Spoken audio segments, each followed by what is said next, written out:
I wanted to talk to you today about gut health because, as Hippocrates had said many years ago, all disease starts from the gut. And I believe that all healing can also start from the gut. So there's hope. And logically, if you think about it, the gut health really is from your mouth all the way through to the exit point. It's the whole digestive tract. And it's the core of your body. It runs through your body.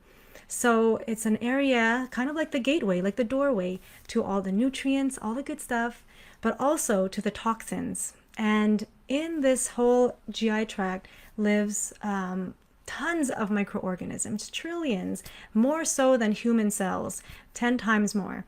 And this is the microbiome. This is the group, the family of bacteria, of fungi, of viruses, of parasites, all kinds of microorganisms living, hopefully in harmony, but a lot of times not so much in harmony. And that's because of toxins in our environment, toxins in our food, in our water supply, chlorine, fluoride, heavy metals. In our processed foods, there's these additives and synthetic chemicals. In the pharmaceuticals, look how many people nowadays are taking painkillers on a regular basis. I've recently been seeing clients who take Tylenol or Advil every single period. It's every single one without fail. They're on some sort of painkiller. Birth control pills at a very young age, antidepressants, anti-inflammatories, and the list just keeps going on and on and on. So all of this disrupts the microbiome. And there's also a scenario now called leaky gut we've been hearing more and more about, where the gut lining itself is becoming a little bit more permeable. And if you think of a fish net, designed to catch fish and let the water through, but imagine if this fish net's holes gets bigger, then some fish gets through. So similarly in our gut, if our lining, the protective layer, is not tight anymore, and some of them are kind of, the tight junctions are actually opening up, then undigested proteins, large molecules can go through into the bloodstream, and that triggers an immune response. That will trigger the cops, the police in our body to say, hey, these guys don't belong here. We got to chase after them. We got to flare up. And that causes systemic inflammation. It could cause a lot of mood issues. So this can cross through to the blood-brain barrier.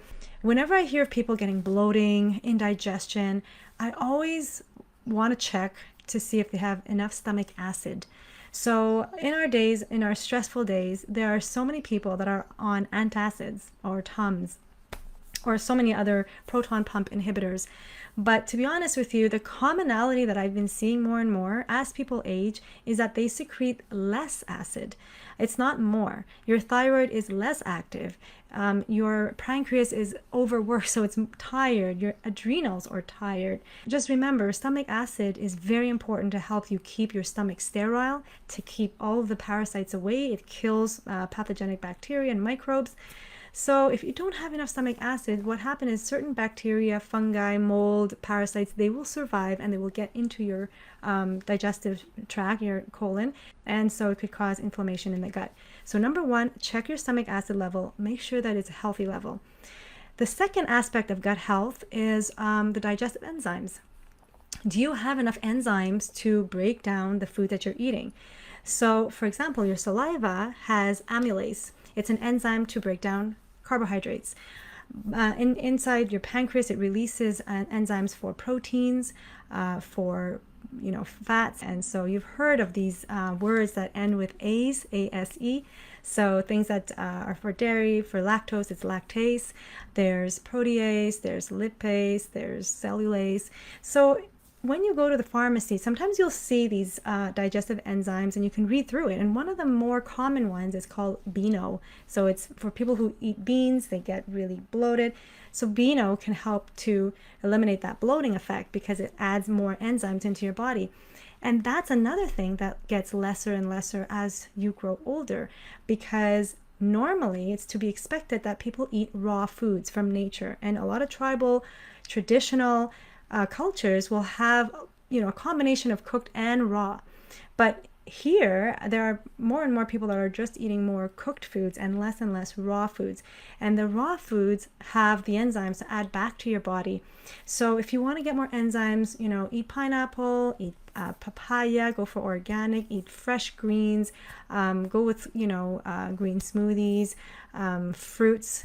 If you think about it, the apples, the bananas, they all carry enzymes as part of the package. And that's how incredible nature is. When you're eating that fruit with the fiber and the vitamins and antioxidants and the hydration, you're also getting the enzymes so you can break down that same fruit. Isn't that incredible? But when you cook it up at high temperature, it denatures the enzyme. So it's like a lock and key. Now all of a sudden the key doesn't fit the lock anymore because it changes the shape of the enzyme.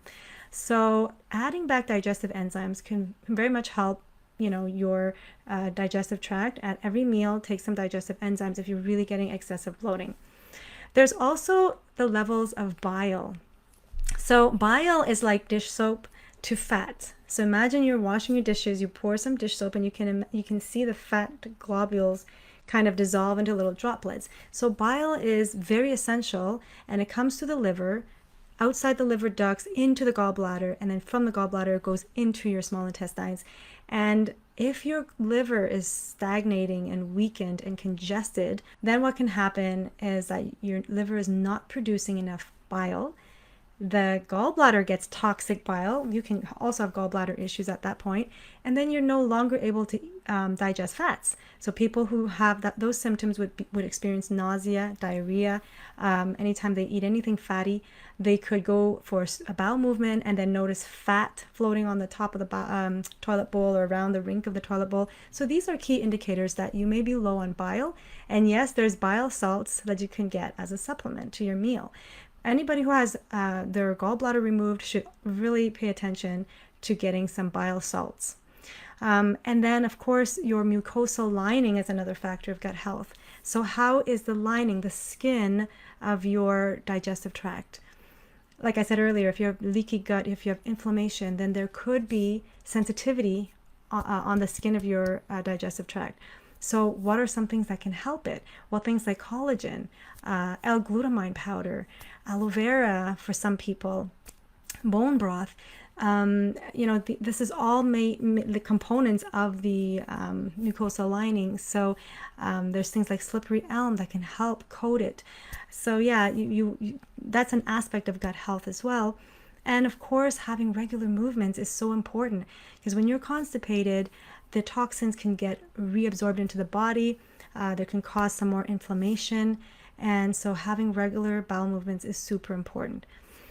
And so I didn't talk much about the microbiome. I wanted to shift the focus more to the stomach acid, the bile, the enzymes, all the juices that are supposed to be there at healthy levels for you to digest food. So any one of those things, if it's not at an optimal level, can cause discomfort and bloating and indigestion, and eventually, guess what? Nutrient deficiencies. So if you have trouble absorbing, you're not going to get the nutrients you need, and it's a slippery slope. Once you start to get deficiencies, you will then not have enough building blocks to create those enzymes, those stomach acids, and all the other, parts of the immune health. And so it just keeps going on a downward spiral. So it's very important to pick up on, your gut health and to course correct if you start getting bloated, constipation, discomfort, all of those. It's really a sign that you need to course correct. Hi, if you've enjoyed this video and found it helpful, please give it a thumbs up and share it with your family and friends. Don't forget to subscribe to learn more tips on how to be the champion of your health. To book a nutrition consultation, go to bechamphealth.com.